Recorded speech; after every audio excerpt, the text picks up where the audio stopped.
it goes. So we're all set. All right, so this is day 5 of the Dash. This is going to be results in retrospective, and I'm joined by 2 illustrious professionals in front of me.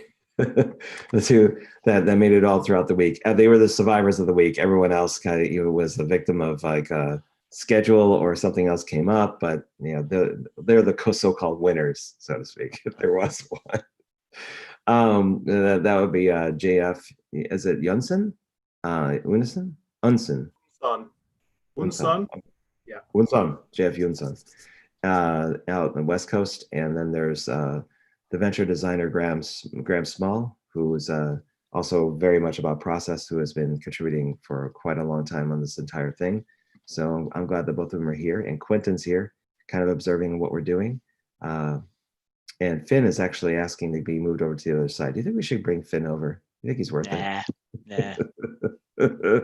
Yeah, if anybody on the attendee side wants to come over and kind of join us here on the panelist side, there's no fee. There's just a matter of just saying, raising your hand or saying in chat, I'd like to come over and kind of hang out. Fatima's here, and that's special because it's like 1:30 in the morning where she is. So she's also doing what I did yesterday. And Diana's going to join a little late, which is fine.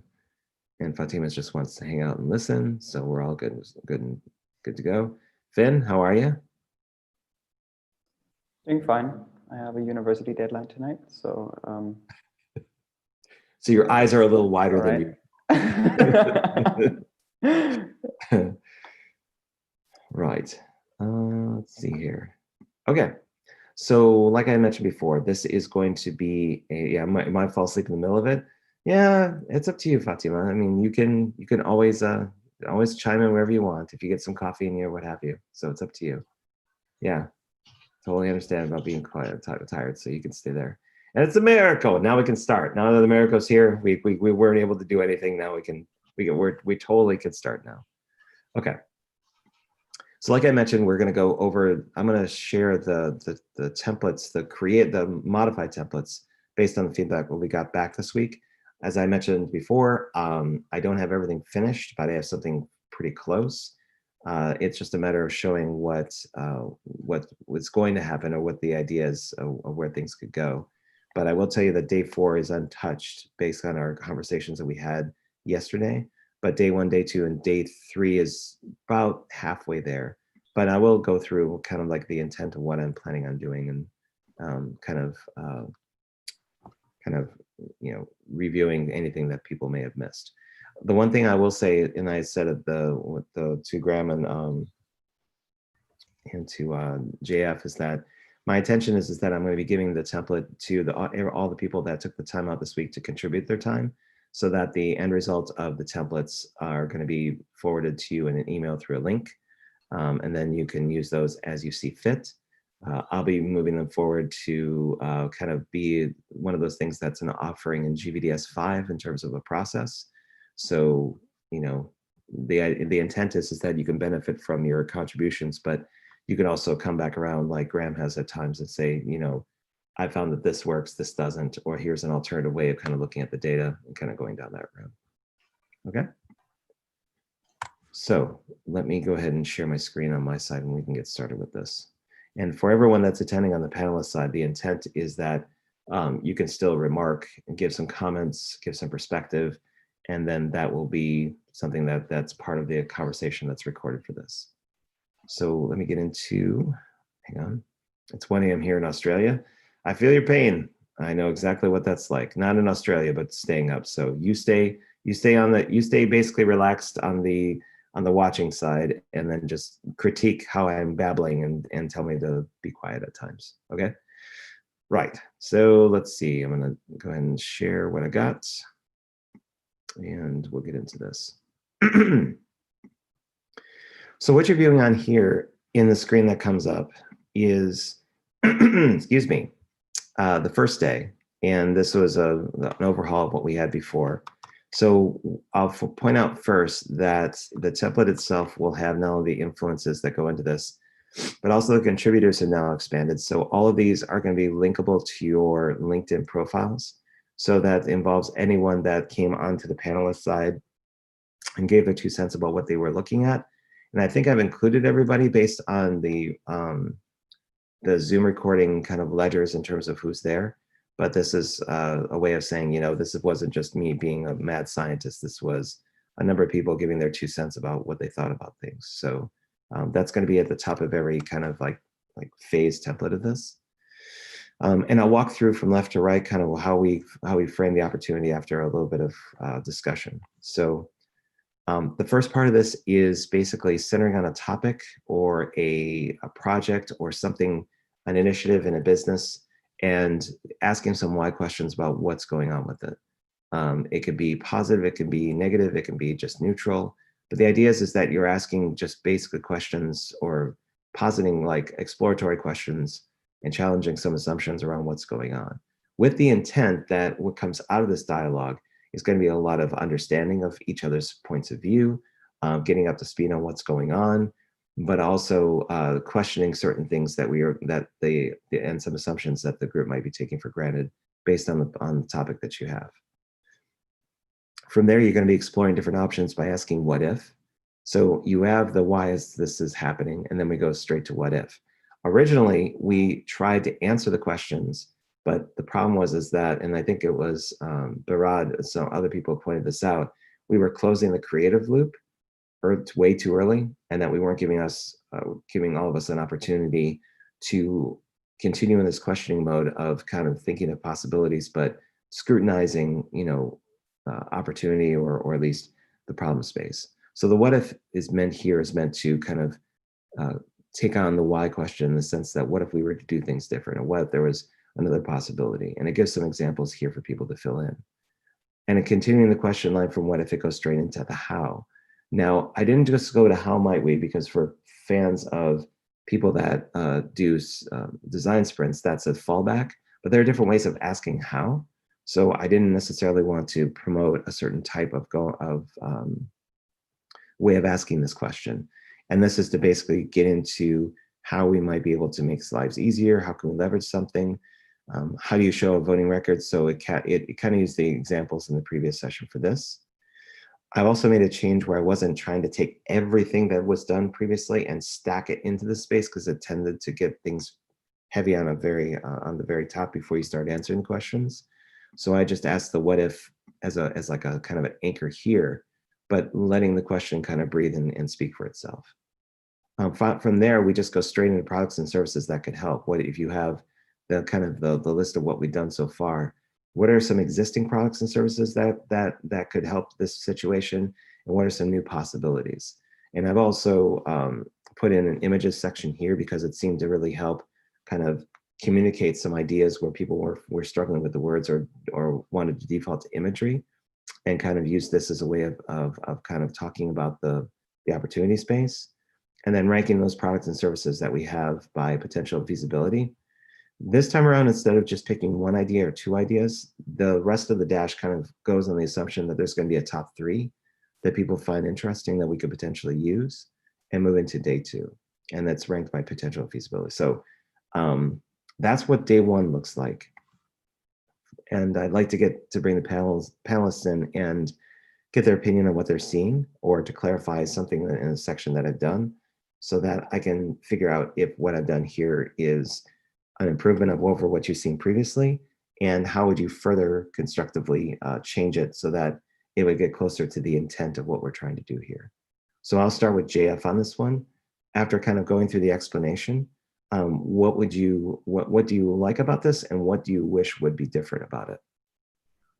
I'm still processing, but initial observation, I like the kind of flow that I'm seeing from one end to the next, in terms of how you kind of bring in a person and their way of thinking into it slowly and build up on it.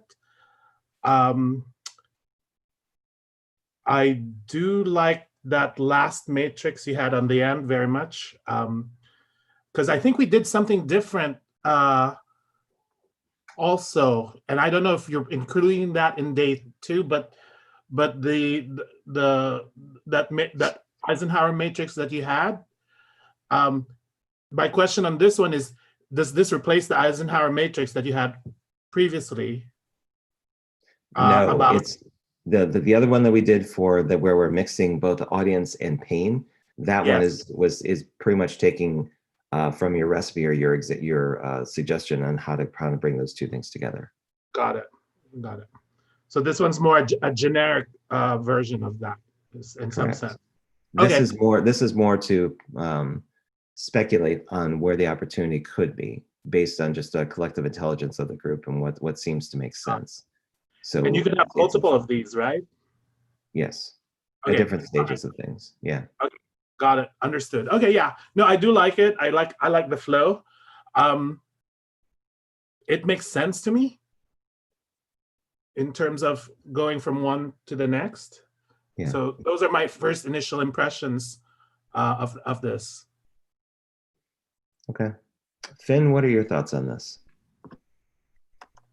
I think I'm agreeing with JF on the most parts. I think I remember us doing something similar to the Matrix that we were just talking about, where we were just looking for an indication of what idea was really going to work, or what had at least some potential. And I think we did it. This is so long ago. 4 days is so much, but I think we did it in a different way, and I like that you implemented a matrix to make it more visual, I guess. I also think the part 4 is at least looks a bit more cleaned up than what we had before, and in general, the amount of text from a user interface point of view, what we were talking about yesterday, it's a lot less overwhelming. Even if you put the everything step by step, it's a lot easier to process. And the top-down view of seeing everything in order also makes it possible for me to process the first day as a whole and not to be reliant on being taken through step by step by step. So I can sort of put the individual steps into a bit more context for myself, which really helps. You can also yeah. Go ahead, keep going. I think then there was one more thing that you didn't mention that yet, but something that you changed is the limiting factor in the first exercise by topic, where we initially just had the open question of what would you like to change in the world or something, and now we refined it to a more general topic. Yeah, I originally thought that was going to be blue sky, that would do it, but it was clear that there was no positioning, or there was no focus, and until that focus came into view, that didn't really challenge people to be creative about how they were thinking about things. The idea also is that when you start this with someone, you're not to have a general audience. You may have a business client, or you may have an organization that's keen on something in particular, so that it's not necessarily today's topic, but it'd be like the topic of focus could be basically the light label here, and it goes into something related to that. And then the open-ended questioning can relieve people of certain aspects of what they do, but think of possibilities first. Yeah, right. That makes sense. So maybe this could be like the defining topic could be something that that is signed off before the dash even starts or something. Yeah. Yeah. Let's see. Well, Graham, how about you give a final kind of say so on this, and then America, you'll be the first to kind of comment on number 2. On steps 2 and 3, you've got 2 sets of products and services. Okay, so do they all go through to the end panel? Is it what happens to products and services in step 2 then? Oh, so basically, if you have like top 5 hypothetically of the things that come out of here in terms of the spectrum, and then this vets out maybe 2 or 3 things that could go forward. I'll show you what the second day looks like, so you can kind of see what the transition is from that to this. So I'm worried about step 2, which is also asking for products and services. Yep, that's been changed. So it's not necessarily, so the old template is kind of been refined, so that step 2 is going to be a little bit different. So I'll get into that actually. So I'll move to this one. No, just that the text on what I'm seeing says both has products and services. Oh, got it. So you're saying, Steps 2 and 3 both ask for products and services from what I'm reading on the screen. okay, my fault. Maybe it's just I didn't, yep, the copy is the same. So, Okay. yep.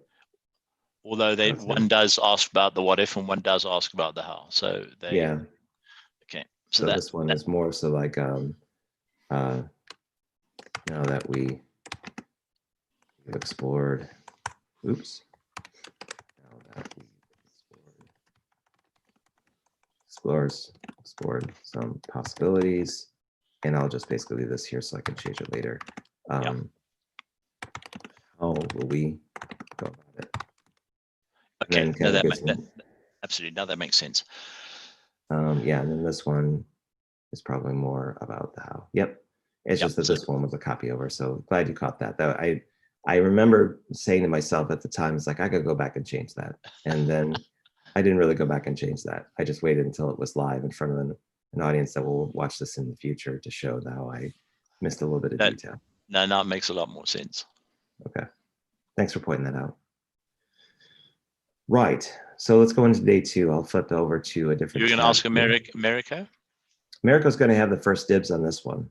So actually, no. Since that's a good point. So Americo, what are your thoughts? What's your thoughts on this one? Listen, I find it very cool, intuitive, not that much text, and seems to be applied. We can apply it in a fast manner. I personally like how my tree is, but if you have different suggestions about how to explore possible solutions to frame or to rephrase the issue, I think that is fine. I find it interesting. I like combining text with image. I like text because it's more specific, but I think image can bring more context, understanding, some empathy to those who are engaged in the sprint and are not maybe familiar or very related with the problem that was selected to explore. And I also like adding both products and service, because products usually products come with a service attached, and I find it interesting. And that's it. I think not having that much text is great for a business context. Maybe for GVDS, for those teams who have participants who are new in the design process, maybe they would like some more explanation. But for me, it's perfect. Yeah, I think I'm gonna have to really leverage Loom Pro for that and make sure that I have that as part of the conversation, to make sure that those things kind of work their way into the conversation. So there's more hand holding with some of the steps with some of these things. So yeah, because the context of our. Go ahead.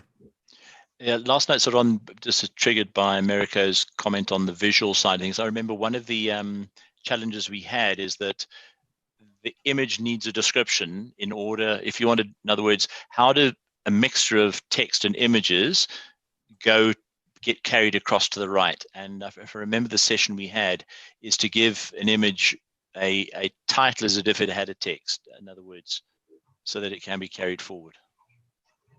So to do an additional step maybe in this, to say like, okay, for the images that you placed here, just make sure you drag over some sort of like maybe a circle icon of some type that basically says bird.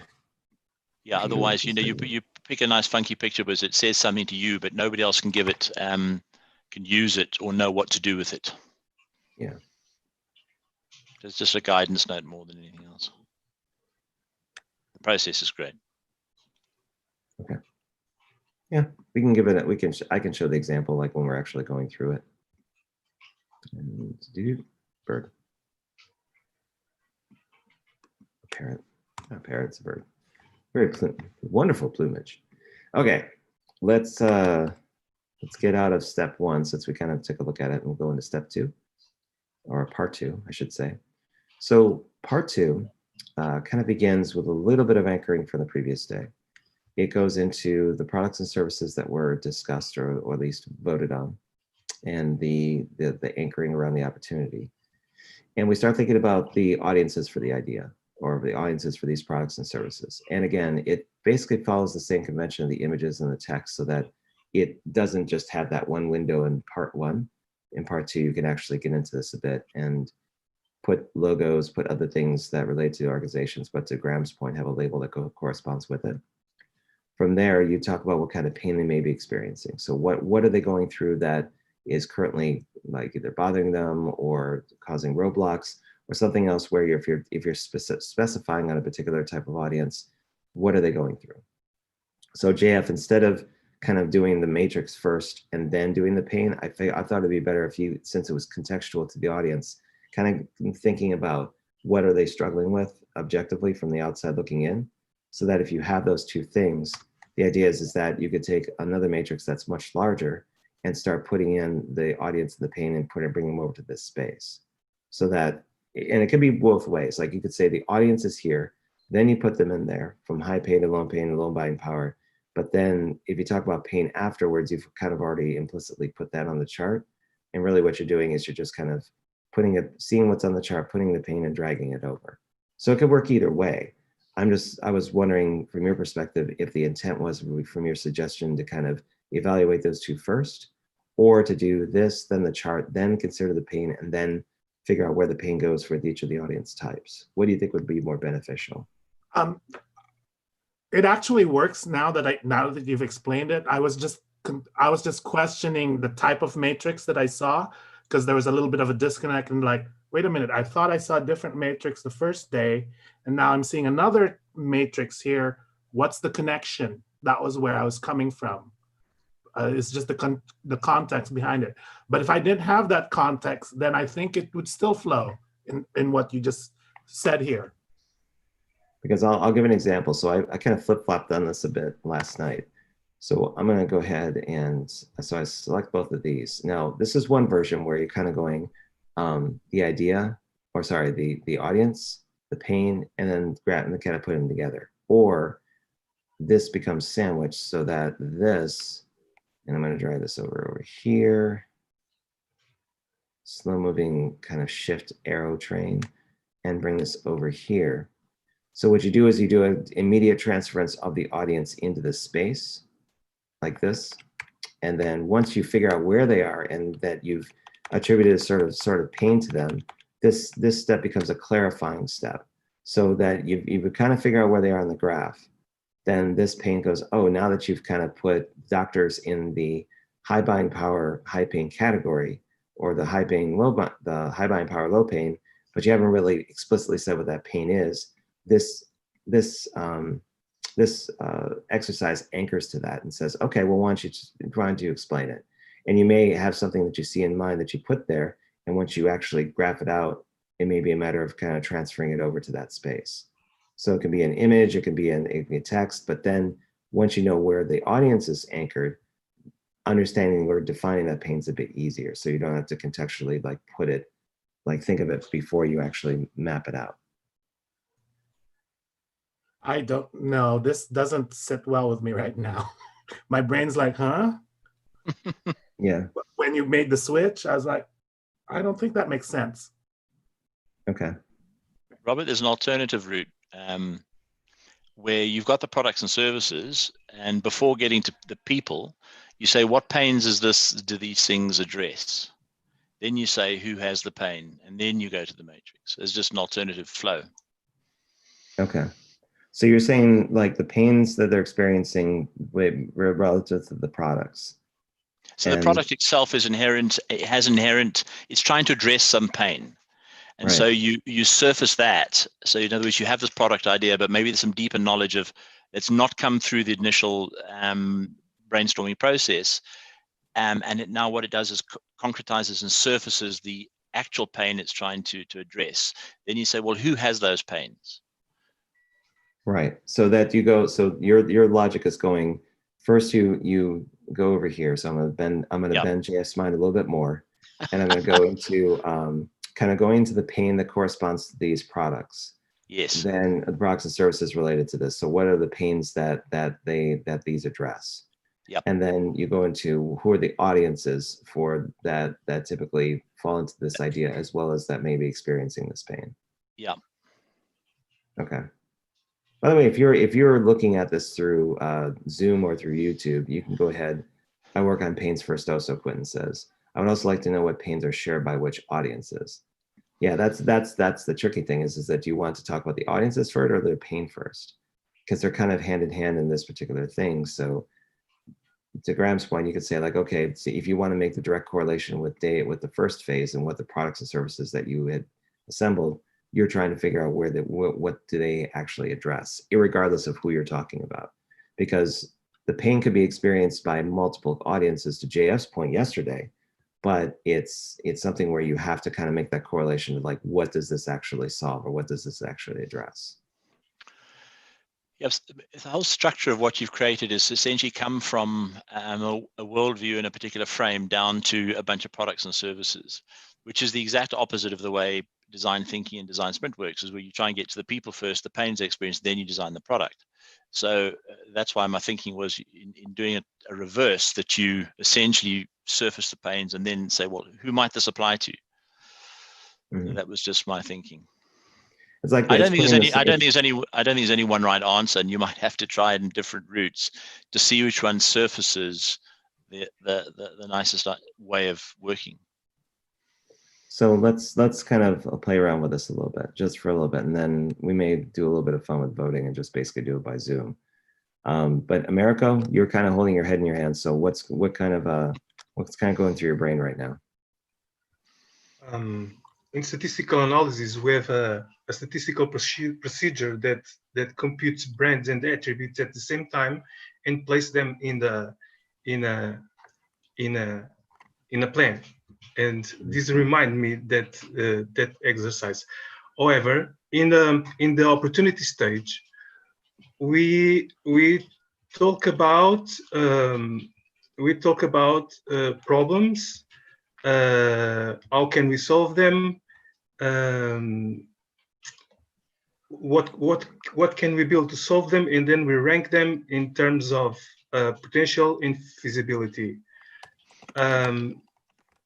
What Graham told that yeah, we are the original solution was putting pains after audience and products. Yeah, he's right.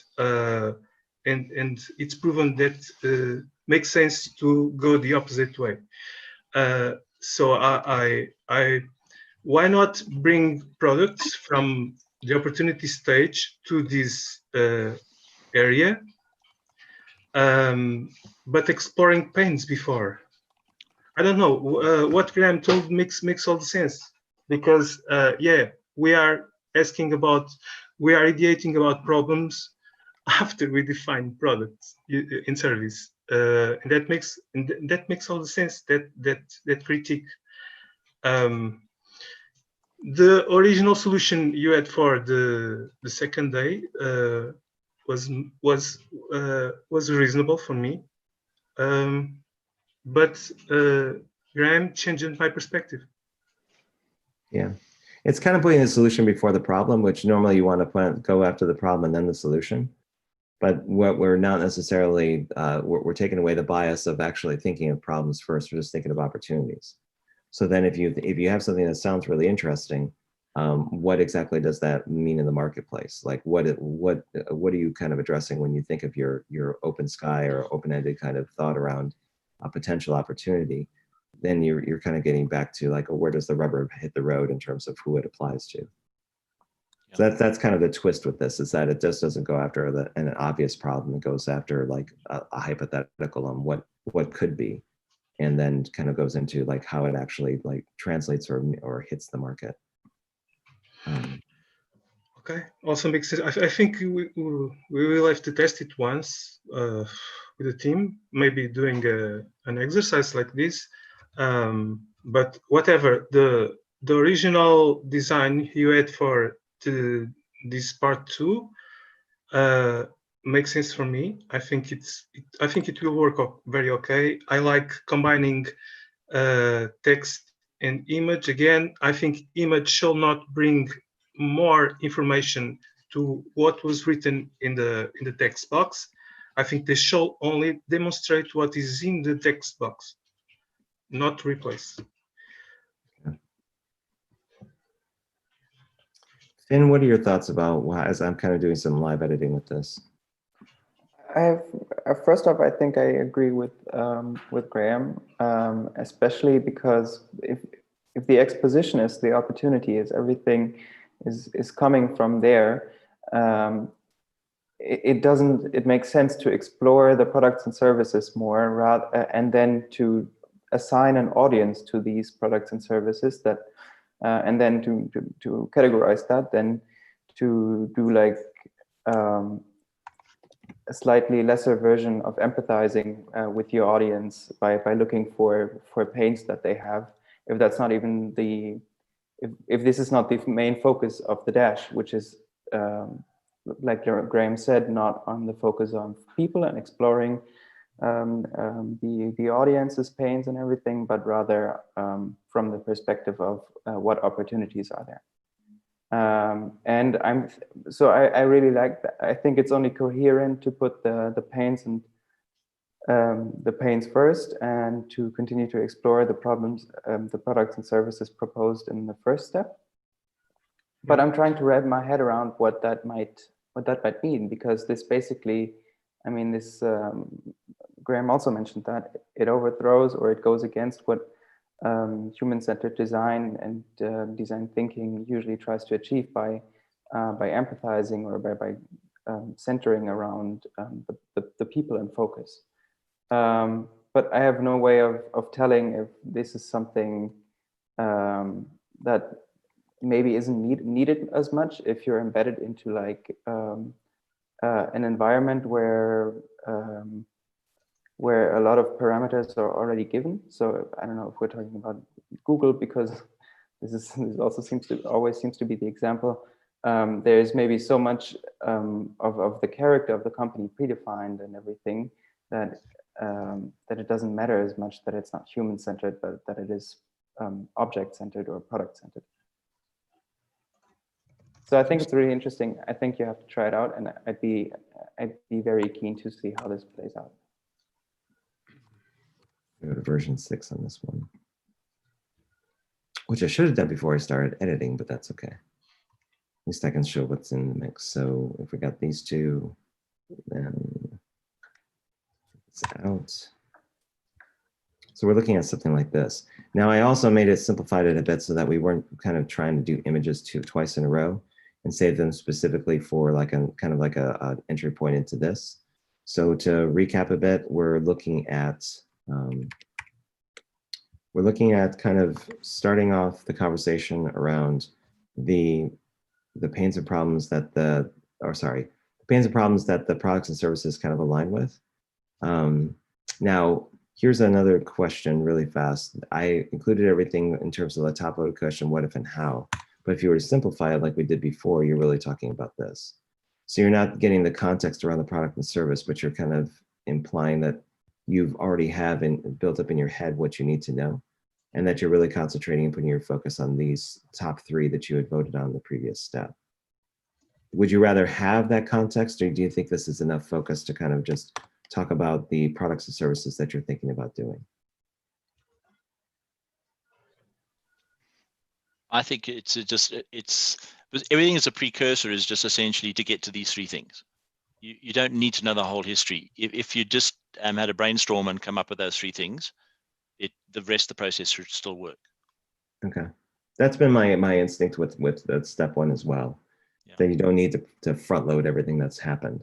You can always reflect on like where you are with things by kind of putting that in kind of a summary at the end. So something at the very end where you're kind of looking at all this and seeing what makes sense in context. So that it's more appropriate to kind of put it here than at the beginning. Okay. And it's different from a sprint because there you're trying to keep people on a road that is governed by all those bits you've built up before. The can we's, the long-term goal, the how might we's, so that you don't wander off piste. But here you're trying to get to a product or service and figure out whether there's an opportunity in the marketplace through prototyping. Another reason to surface the pain is that it helps with the marketing message when you get to your market engagement hypothesis. And those are the descriptive language you use on a website or on a brochure or on a tweet or whatever it is you're using to solicit the input. Yeah.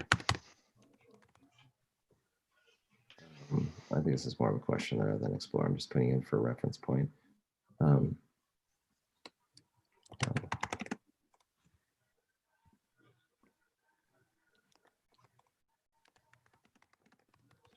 I'll change the language later. I just want to make sure that I'm not starting off, I'm not using the same kind of start as what I did before.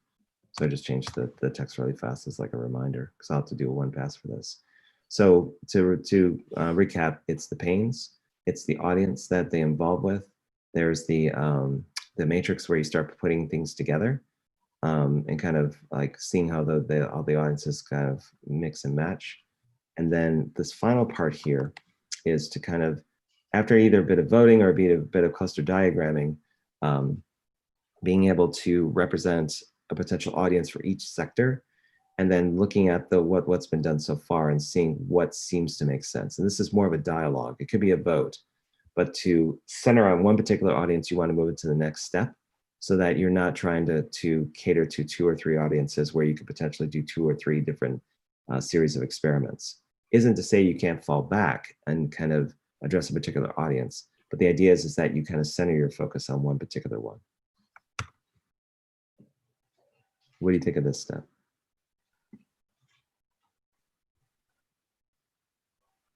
By the way, Quentin's been asking, putting questions in here. I'm gonna take that question back because he's got some things here. He says, what about starting by pains first and explore the audiences concerned by these pains? Yeah, that's kind of what we were doing. He says his intuition here is that knowing the context can make a huge difference on how we think about the experiment. He says some pains can emerge in different contexts depending on the audience. Yeah, so he's talking about the relationship that we were kind of talking about before.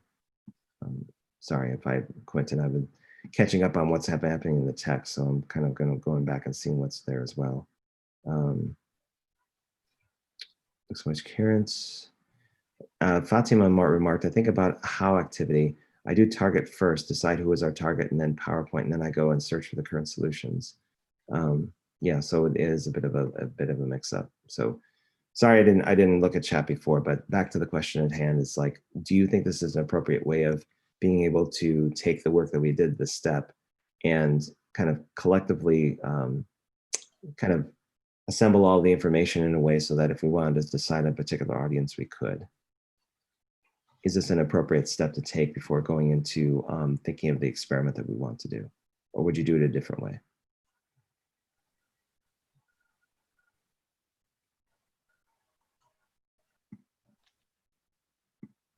No, I think this is what makes sense to happen. Okay. To inform the next step. So the new piece of information that happens with the grid and then on to this point is the buying power aspect. So the concept of pain has been introduced, and immediately that leads to a ranking, so you can have high and low versions of it. The new piece that's been introduced implicitly in the matrix is the buying power. Yes. So that's the implicit aspect of the model, is that because we're trying to find opportunities and we're trying to look for commercial intent through skin in the game, buying power is the right frame with which to put on the other axis. It's just an observation. I don't have a problem with it. I think it works. I refrained from putting an image next to the type of audience because it could introduce a lot of biases around the type of audience we're trying to cater to based on what's ever there.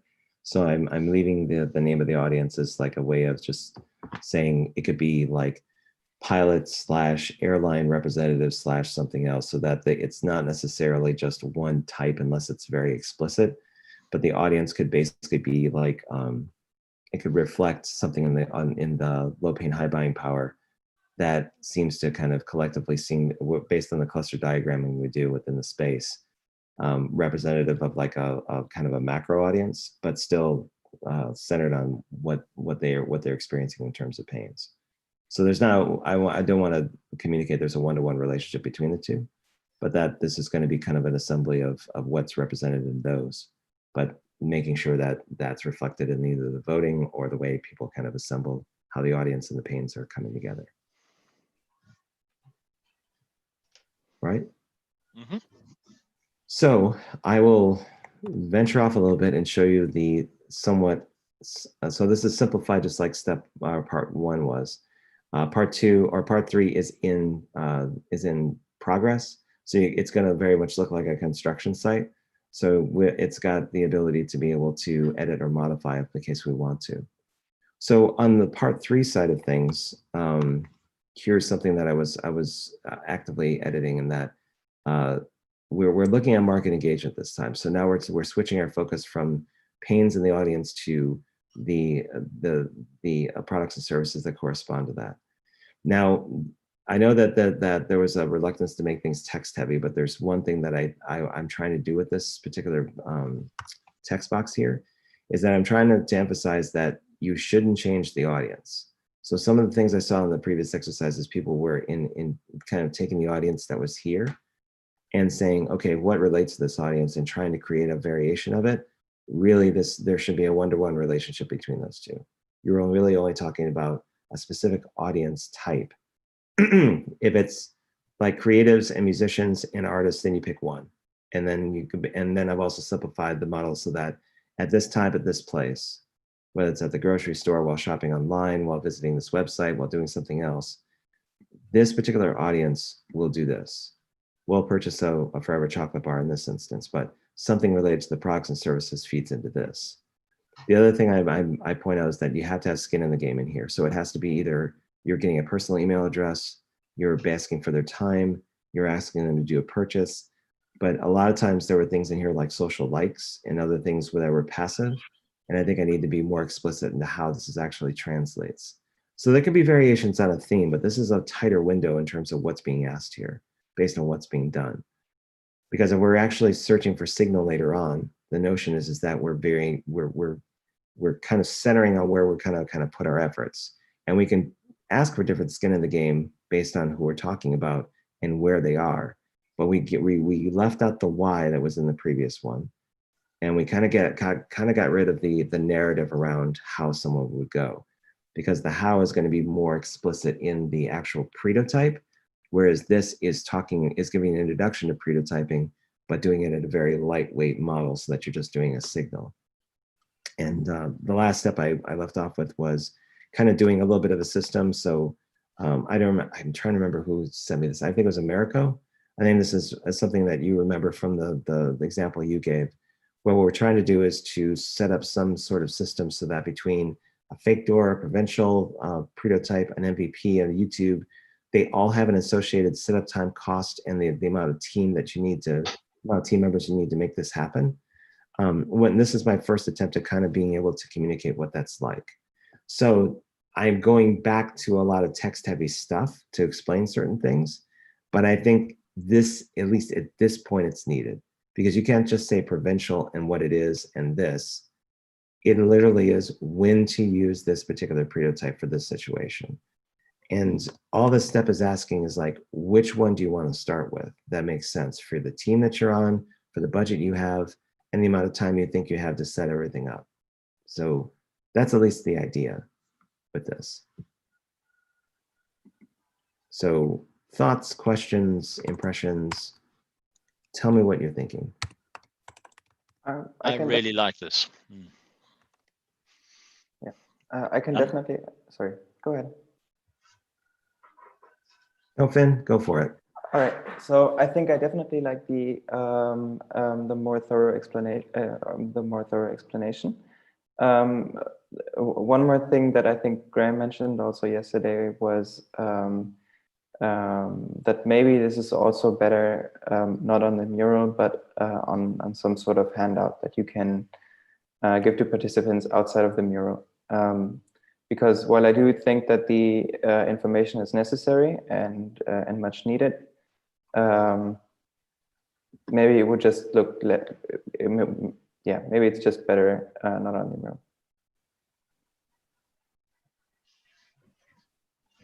Because there is the open-ended question of, rather than kind of front loading like this, and again, we're going to do the same thing as we did before. We just go into the products and services are needed to kind of fill this out so that you're not inventing something new based on what you're doing in the context here. But there was the idea that even before you went here, you considered prototypes. So there was a discussion about what these are and what those mean. So that you start with what a prototype that based on your capabilities, you would be more aligned with. The other two that were going to appear here are morsel, which is like a sample of what you're doing, and then a custom one, which is something similar to what you did in America, where it's testing the market through advertising, or you put up ads. It was a way of kind of generating interest, but giving them like a choice of what you could do first, and then think about the engagement model, what they're actually going to be doing. So I was thinking about which one would make sense to kind of start with. But what are your thoughts, Graham, in terms of the way this is kind of laid out? Do you think it's important to kind of do the hypothesis first and then figure out which MV or which particular prototype kind of aligns with this? Or what would you suggest? It's a tough one. I think that for me, maybe the discussion of the prototype, because that can guide you to where do you find them. So on the one hand, you can have an open-ended creation of where and you've chosen the who and what they're going to do. And in making a choice of that, it potentially guides you to being forced to choose one prototype, but yet the most economic one to do might be another one. So it's a catch-22 situation. Is that my understanding of the whole prototyping process is to do the quickest, fastest, cheapest thing to know whether your signal is right. Yeah. So to your point, let me do something really quick. Let me take this out of the equation and kind of go put this over here in the thing. So now I'm this is still version 5. I don't see this. So I took some notes or some observations that Diana had yesterday about how to test and building the test. So what you're thinking about here is that instead of going down the prototype role where you're actually so I'm going to do another thing also. So I'm going to take the Fin version and kind of strike this out a little bit. So this is much more simplified of what you're doing. And then the idea is that as a facilitator, you would actually talk about how you would construct this based on what's here. Like maybe even take these particular ones and color them so that they have a certain color and that they correspond to this particular one here. So that you're having an implicit relationship between the two. This one would basically go blue, and then this one is represented down here with blue as well. Yeah. Right? So that you take out the text and you literally just have a visual just kind of say that these two are related, maybe an arrow that points to these two things. The time and place is the kind of thing that's the variable in this. So instead of doing the prototyping and what they're doing, you actually just have them do one type of signal. Like the signal that you're trying to get in the market is just based on one type of prototype. So you don't have to have them choose. It's basically going to be the market engagement is here. So this is the first part. But then you go into like the prototype is already preset. So it could be something where it's like how to test. So that's basically to show how to build, not build, but to structure the prototype maybe, or what's the word I'm looking for? The how to test basically goes into the steps needed to build out the test, right? So that's how to test. It can basically have it explicitly stated like this. This is what you need to do to create this prototype example, and then the steps can be something that can be filled in by, like we had before, where you can basically go in and fill in some certain steps that need to happen. And then I think it's over here. What's the example before? So I'm going to bring this over, where it's going to have a begin here and an end here, where it's already stated like what you're actually shooting for and where you're starting. Before I had that as like kind of like a group effort to determine that. But if it's closed ended, then the tasks to be done could be like, how does people perceive us to kind of get to that point to where you're creating something that would test the market in some fashion. So my first question is do you think it's wise to kind of have a closed-ended prototype where you're just choosing one particular method to test the market? Or do you think that's too narrow and you really have some way of allowing the team to create and construct a method to test the market? And Finn was so disgusted by what I had done, he just left the video. I suppose if you ask the group and then the answer to the question becomes what you run with, what's the quickest, fastest, least expensive prototype to get the strongest signal? And there may be easy, let's just do a fake door, and then you simply roll forward. There may be some discussion, but choice between a fake door and something else. But that's the question you're trying to answer. What's the quickest, fastest, cheapest way to get the strongest signal? Yeah. So basically you're suggesting is the fake door is probably the fastest one. I don't know. It depends on the context of the product you're trying to offer. Yeah. And if you're coming up with sort of a holistic ecosystem-based solution, if that's what pops out of the process, then in order to get a proper signal, a fake door might not be enough. You might not be able to give enough richness to a fake door. Maybe it's not, you don't have to really predefine what the prototype is before you choose it, and that we're actually trying to put a container into something that's probably to up to this point has been more free flowing. So if your fastest, cheapest, easiest way to do it, maybe that's an open-ended question. Maybe that's just part of it. It's like you ask the question, like this one becomes, what's the fastest, cheapest way to test this?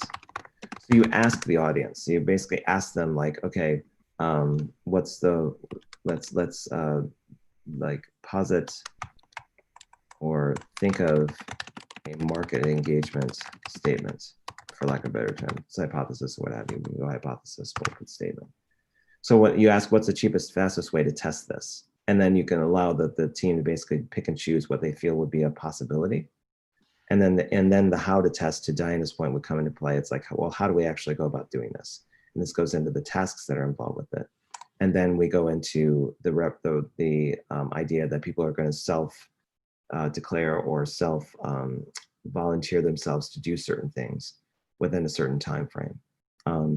If implying that fastest and cheapest it can be less than 24 hours, but people can give their own ideas on how they can go about it, even if they have context to the book or they don't. They may have certain resources that are outside the purview of what the book recommends, where depending on the product or service you're talking about, they may have somebody on the inside that says, hey, I know somebody that can get this done super quick and we wouldn't have to do much time to do it. So you're harnessing and you're leveraging the collective intelligence of the group, who they're networked with, and kind of go down that route. So think of market engagement statement, the fastest, cheapest way to test it, go about how you're going about doing it, like the steps taken, and then who's going to be basically have what role. So that goes into this one over here, where it's like, okay, yeah, give yourself a role and build the experiment based on what we're doing. So you give yourself different tasks. And I just basically put in like the winning steps that are taken.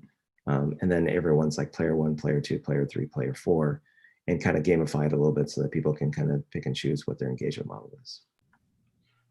This feels better to me because I was having a visceral reaction earlier when you were trying to constrain it. At least with this, because it depends on the context of the team and what product they're trying to build, right? And having a constraint like you have to go with a fake door, I was like, no, that's not always the case. So to me, phrasing it this way actually opens up more of the possibilities, because depending on what you do, for example, like if you're trying to do something in some very complex industry like big pharma, this may not work if you say fake door. Yeah. And also, do you think this is the proper framework for, let's just say hypothetically that this is what comes out of this first exercise. You have a particular fashion of doing it. Then this provides the conversation about what's the fastest, cheapest way to kind of test this. And then that can provide a lot of different directions you can go in. And then from there, you can kind of build it out. I mean, does that seem to may have a pretty good flow between those two things? Yeah, I think the term, if you're doing something for big pharma, so maybe there's another word that needs to be put into fastest, cheapest. You want the test to be effective, which then allows you to shift from a simple fake door all the way through to we actually need to do an MVP if we want to take this idea forward. So fastest, cheapest, effective. I wonder if it would probably be a bit heady if we asked to say, okay, rank by fastest, cheapest, effective, and do it that way, because everyone has a point of view on what's fast, what's cheap, and what's effective. Yeah. So I wouldn't know. There's like the ability to kind of go on two different angles, but I would like to see a model that if we wanted to kind of graph out what's more fast, cheap, and effective, and kind of put it into a framework so you can drag and drop where it seems to make sense. Maybe a Venn diagram could be one where you basically have 3 circles for each, and then you basically just drop it into that based on what you have. So yeah, there's the problem, there's the ideation space, and then you Venn diagram the 3 and how they cluster together, and then people can kind of drag and drop the ideas on where they think they should go in the greater scheme of things. Just one possibility, because just holding it to a vote may imply that somebody thinks it's fastest but doesn't discounts cheap and effective because of who they are, or they may say like, oh, it's effective, but I really don't care about how fast or cheap it is. It gets us to where we need to go. But if you have that Venn diagram to kind of work against and to kind of evaluate it as a group, then something kind of comes clear which ones is more in the center, and then you have a candidate to basically go into how you're actually going about doing it and what it's going to take. And then you have, maybe for this, and I want to make sure that I don't lose context for this. So can you tell I like to ideate on the fly by now? Because I tend to do this a lot. It's awesome. So the Venn diagram to vet out all 3 categories. And then this one, the how to test is, I lost my thought, damn it. That's what I get for not having enough sleep. The notion is that what was the idea I had? It'll come back to me if I just relax. So you do the Venn diagram, you figure out what kind of vets and what kind of goes in those 3 categories is at the center of it. Then the how to test is more of a collection of possible scenarios, and then you can I can't remember how I was going to do it. I had a novel idea to kind of bring this over from this and to kind of how to test it and where to go. But I think the tasks to be done is one way of building it out, where you have a beginning and end point. Normally in previous exercises, we would have a starting point and an ending point for kind of going with things and kind of work out what that is in 2 different exercises. So it follows Sandy Lamb's model of doing mapping. You agree on a starting point, you agree on an ending point, and all the steps kind of fill in between. So that would make this a little bit meaty in terms of how to test. But I'm wondering, oh, I remember now. So the how to test would be, instead of kind of going all the tasks to be done, is just basically a general inquiry. But now you're basically, the thing is like, so there's what's the fastest, cheapest way to test this? Is that, I think that's what I'm doing, is I'm duplicating things. So the building the test is corresponding to the start, the end, and the tasks involved. I kind of like figuring out where those ends are. So now you're talking about really 3 things. The market engagement, the fastest, cheapest way to effectively to test this, figure out where they are, and then start building out the tests based on where people see the start and end. And oh, I remember now. I got it. It came to me. They can build all the tests they want, but there's a budget. There's a time budget. So there's going to be a time budget where you can't go over a certain amount of time. I saw that in the previous exercise that that people were putting in the amount of hours that they were going to spend on certain exercises. And I think it's good to basically put a constraint on this so that you're not necessarily thinking, okay, to be comprehensive, we got to do 24 steps. Each particular one has a particular time budget where that can either be implicitly defined, or it could be something where we're starting to do this part here, where we're thinking about who's going to take on what tasks, everyone has their own version of what time, how much time they're going to basically take. So maybe it's better if it's this, where you're talking about who's going to do the work. If you do that, then you kind of go into time budget. Then you figure out what the tasks were in the ideal state versus what the reality actually kind of defines you as what being able to do. I'll stop babbling now because I would keep on riffing on this. So thoughts and reactions to the market statement, the Venn diagram to figure out fast, cheapest, effective, building up the tasks, and then going into who's going to do the work, but then constraining it with the time budget, with this being like the perfect scenario where everything kind of comes together. Devil's advocate, should the time budget come first? It could, like you basically define it as something that's here, as like a constraint to the building the test out.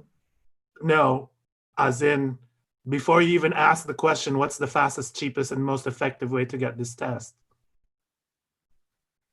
You could. Have the budget there, say, let's constrain ourselves to get something out within a week. Is the time, so are there two different time budgets though? Is there a time budget for this as well as for the individual? Like the idea is that the entire thing has a time budget to get done, but then each individual has their own kind of like budget there. So it's in two different places. Yep. Okay. Just a devil's advocate. I mean, because I can see that where you're like, we need this out. Let's figure it out based on our industry, right? You know, and then see where this goes. Okay. Let's put it up here. It's like a, and I'm gonna get to the chat. I've been seeing chats kind of come light up a bit, so I'm gonna go back to it. So this is more or less like the team time budget, or team time span, or team time, whatever. But there's something where there is a limit to the how fast is fast, meaning that it can't be slow fast, where you're like, fast to me is 3 weeks. Well, it's really when do you have to get this out, or when it has to be addressed, and then the individual one is going to do. Yeah, it's industry dependent. We're seeing that right now, for example, with big pharma and the COVID-19, whatchamacallit, the possible I'm forgetting the word, but anyway, the Vaccine. The vaccine. Thank you.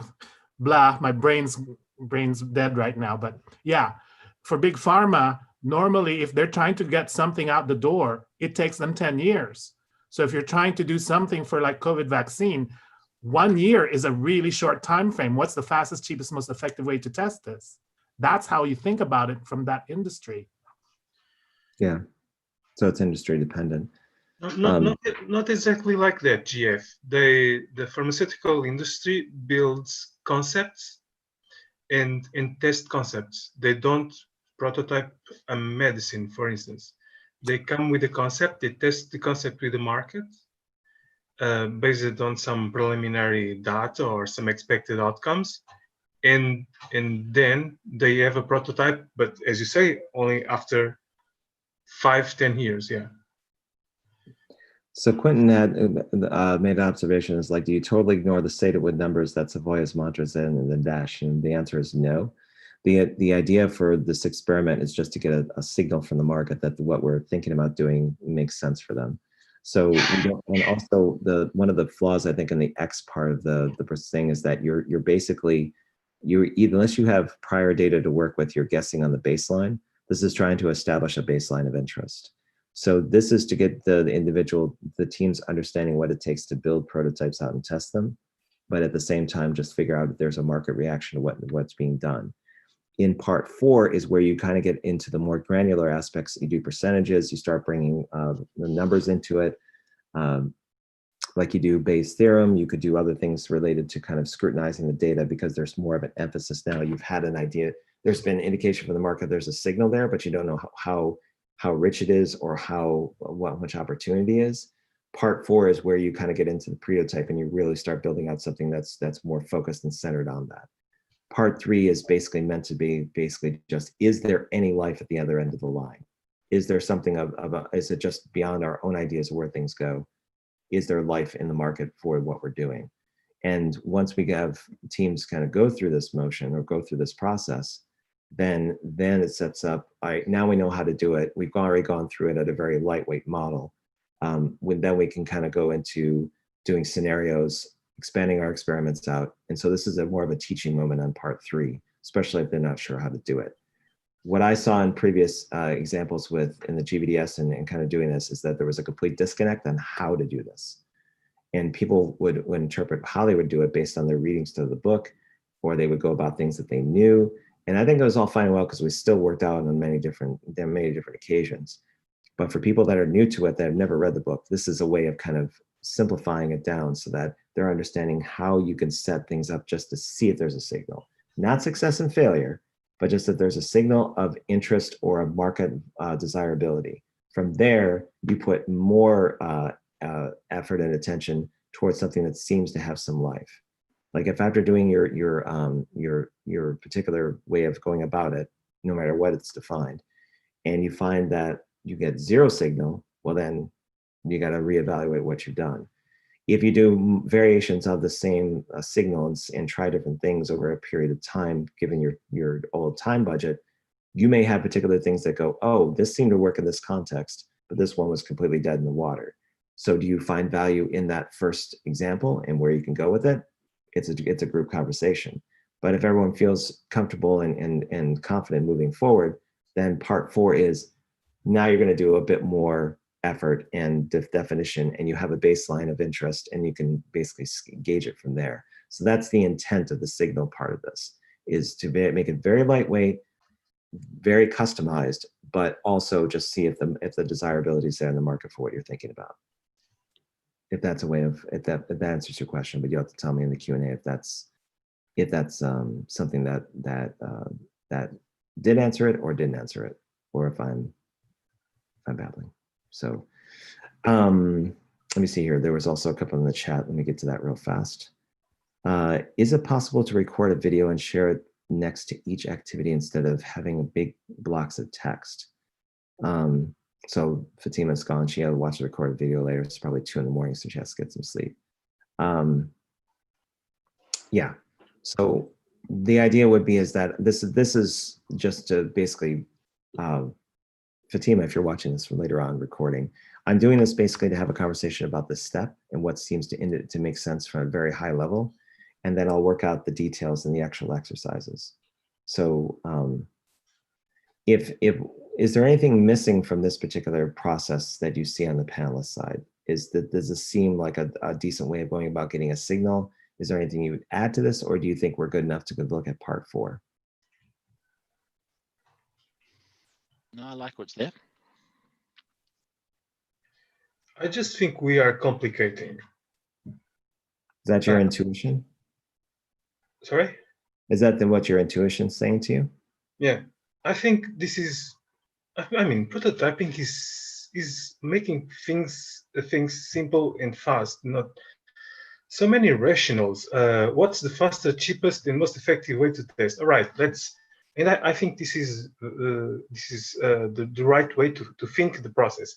But we implement this as to be doesn't need to have that many considerations.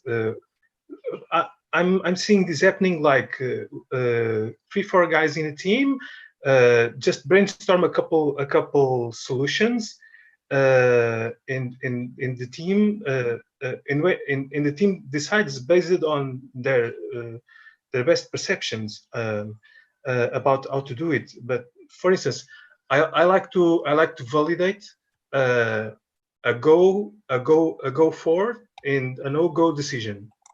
There are people who are not interested in validating no-go decisions, and for me, efficacy to be an effective solution is more important than being fast and cheap. I just need a reason to reject or accept a given solution prototype. So I think we are making Venn diagrams and all that. Okay, let's see how it works. But I think this is too much complicated. This is supposed to be more more intuitive and more fluid. Just my perception. Okay.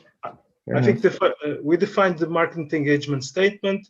The team involved in the process defines 3 or 4 ways to test that market engagement, and then how they build it. It's also supposed to be something that is easily systematized and implemented. And who decides this has to be someone who is responsible for the product or for the business area, something like that.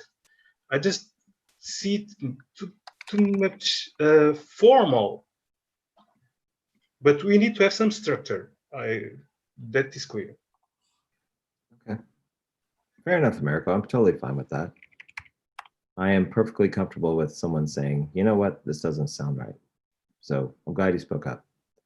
I think while in the context of this, but rather than switching to the other mural, because it's somewhat untouched from yesterday, I want to go into part 4, and to kind of give some context. So this is going to be, if you'll entertain me for just 1 second.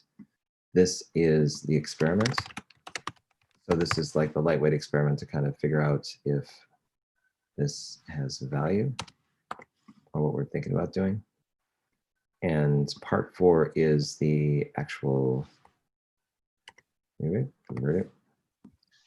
This is more going into the prototype. So let me explain what was the idea behind the last step. Is that if you have a signal that goes there, you already pretty much have everything defined out. So what you're going to be doing is you're going to be creating scenarios. So now that you have a signal, you're going to be getting into how you're going to be basically putting a little bit more emphasis in the market. You're going to have X, Y, Z. So this is going to start getting into W, X, Y, Z. So you're actually going to be going into numbers, to Quentin's point. You're actually going to start putting some numbers and hypotheticals to this. The idea is that you're going to create 5 scenarios right then and there in terms of like the theme, so that Bayes' theorem and the spreadsheet and other things can kind of come into play. So you can take those defined variations and kind of create the scenarios for them. And then from there, you do the evaluation of the experiment. I don't necessarily think you have to kind of get into building the test and the tasks involved. I think you just have to define like what the scenario is going to be and how you're going to be doing it. So it can be like, you'd still go into fast, cheap, and effective here. You don't need to vet it out here, but something where the core concepts are: you create the scenarios, you build the prototype, or the prototype out, and what they're going to be doing, and then you evaluate the results. So basically, this becomes more streamlined with what Alberto's talking about, and it's more simplified to Alberto's point. But essentially, you're going to be taking the signal here and then really putting the actual process of prototyping in place. But this is just to basically get people educated on how it's done, and then there's more of an understanding of what needs to be done in this space. There's an implicit understanding of it. So you don't have to go into detail about how you can go fast, cheap, and effective. It's built into the understanding of what people need to do. And maybe some of the exercises here are more anchored to kind of address that.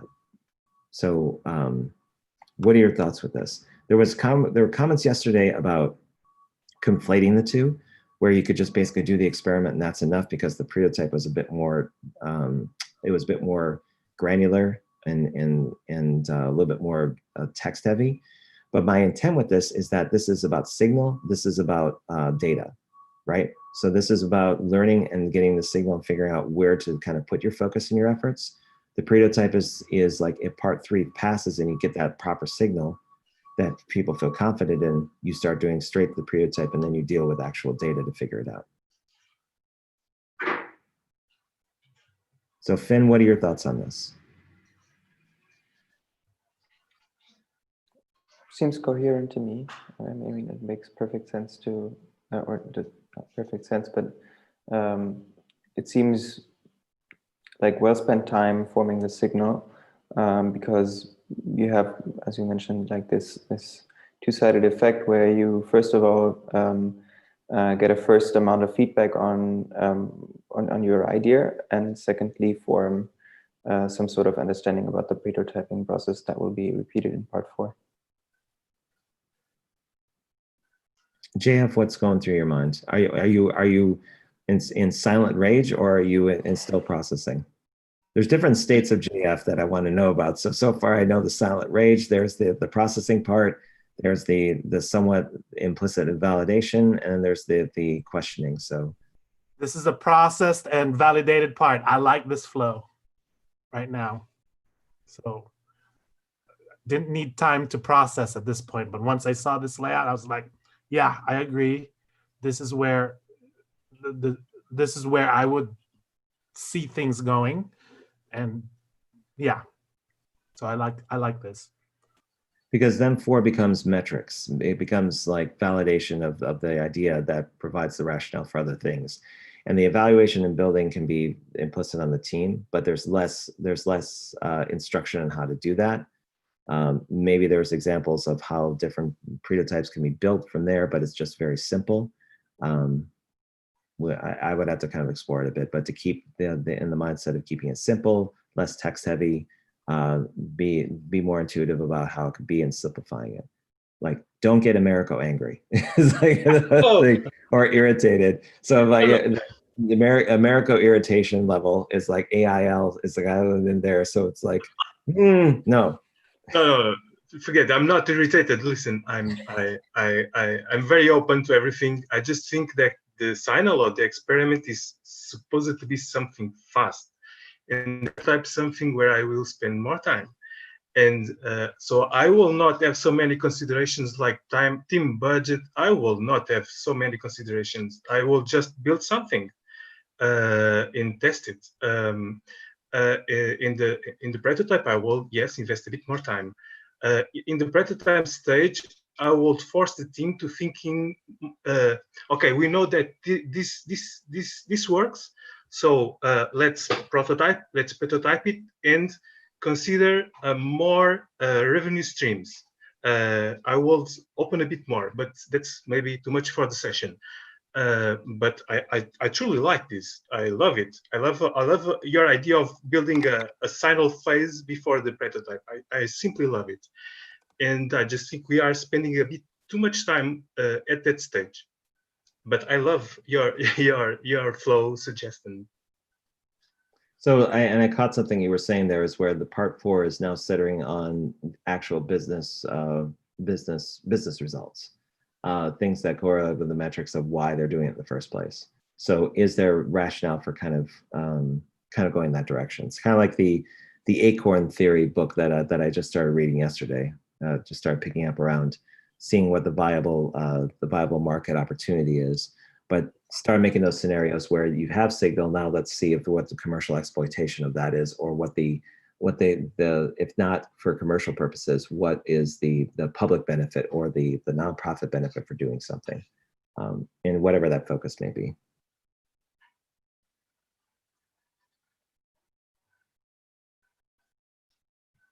Graham, what are your thoughts? So I think adding this additional step on the strength of signal, I think is very, very powerful. Because one thing I've always struggled with the whole prototyping is, well, okay, do I choose 20%, 5%, 15%? And so you sort of go, choose 20. But if there's a business to be built around 1%, then you will kill that idea after 5 results of hitting 1 to 2%. So I really like the idea of trying to figure signal strength. And then for me, there's a bit of a synthesis step between 3 and 4, is the sort of go, no go. In other words, if you get back numbers ranging 1 to 2%, there's kind of, well, okay, is that enough to pursue, to go further? There's a bit of a discussion about, is this thing worth doing at a 1% result? And I don't think it's something where there's a formulaic answer. It's a messy synthesis, bit of experience and discussion, a bit of gut feel, and then you do the deeper validation in the prototyping. So you think, well, okay, look, 1% result, I think there's a business to be built here, and therefore your X becomes 1%. But now you find a whole lot of results where it drops down to 0.1%, and so you drop the idea. But I think there's a and maybe for the purpose of what you're trying to build, that synthesis step is not required. But I think in the real world, signal finding and estimation is a really, really useful step. I really like it. And I'm adding a couple of notes here where the idea is that on the building the prototype scenario, you're actually, this is where part 3 starts to become learned and applied experience, where now you have individual and small group empowerment to kind of take on different scenarios and prototypes with the notion that there's a bar for business or community acceptance. So if 90% was the one that Alberto had kind of put up there as like like that's the thing that would be the bar for the business to take on. All of this work can be done, and then when something seems to have real data from the market that has opportunity, you have the results, you have the metrics and everything else. That's when, if it clears that 90% based on the experiments that were done to date, that goes to a board of directors. It goes to like somebody who's responsible for making budgeting decisions or road mapping. And you have like a kind of like either a predetermined template that people can put in their stuff in, or they can say, okay, here's the presentation of what we're doing. That all these are the underlying kind of messaging or rationale for each of these. So the idea being is that you can have a huge team build a prototype, but really what you can do is if people understand the scenario and what they're shooting for and what the goals are, who's to say that people can really kind of do that on their own, or at least kind of go into smaller teams, knowing that the bar is at that 90% scenario, like if it's hypothetical, so it's 90% here, for the acceptance for the business to actually even like give it time, if you really want to get the time of people in leadership or people that understand the budget. So that it's operational. So you know the process, but now you're operationalizing the process within the organization in context for what they're attempting to do with their efforts. So it's not just, oh, we discovered something new about the market. Now what do we do? It's like the lesson I learned from design sprints is less you have a plan to move forward, it's just a nice experiment that everyone learns about. And I would much rather have this particular desk say, we're preparing for the possibility that this is going to be a real product or real opportunity. So how do we fashion the mindset to make sure that people understand that this is now about making sure that you understand the market, you know what the market wants, you're translating that to a product or service that your company or your organization, your nonprofit is going to be able to take forward collectively based on metrics and data, to Alberto's point of view, that this is going to be the direction it goes in, or that that's the possibility. So that's why I put those subtext in there. Okay, we have about 4 minutes left. If there's anything in the chat or in the Q&A that you'd like to point out, Quentin, you are the Q&A person of this entire thing. So I'm going to answer live on all of your stuff. So I think we addressed it, but if not, put it up again in the Q&A and tell me how bad of a facilitator I am, and that's totally fine. But yes, so yeah, go ahead and put anything in the chat. For people on the panelist side, anything that you'd like to add to what we've been talking about today with these last two parts? Anything you want to point out that we may have missed or didn't emphasize in our discussions? Now's the time, because this is going to be the last session we're going to be doing, and then I'm going to go away in a black hole and create the rest of these and send them off to everybody for them to use on their own. Or you could say nothing, totally fine. You just want to hang out and say, hey, we're done. That's cool too. Americo, what do you think of the overall kind of layout of this from part 1 to part 4? Awesome. I think this is awesome. I think I will just make this clear. For my understanding of prototyping, people who takes part of a prototyping project has to have a mindset and has to take in mind that this is meant to be fast, cheap, and effective. Prototyping is exactly for that.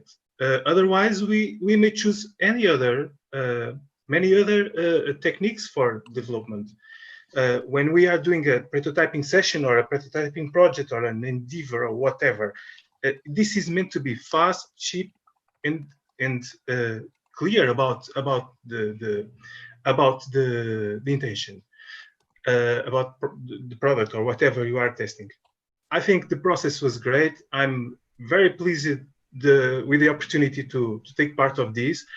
I hope you can make a simulation session 4 days, 2 hours daily, so we can test this with some sort of simulation when you have this more stabilized. And I think this process is really great. How you integrate design sprints with prototype. And I hope you do a simulation next week or for the following one. So there's going to be there's a quote unquote paid engagement with Mural for part of the Murals Imagine thing where we're going to be putting people through the steps on this.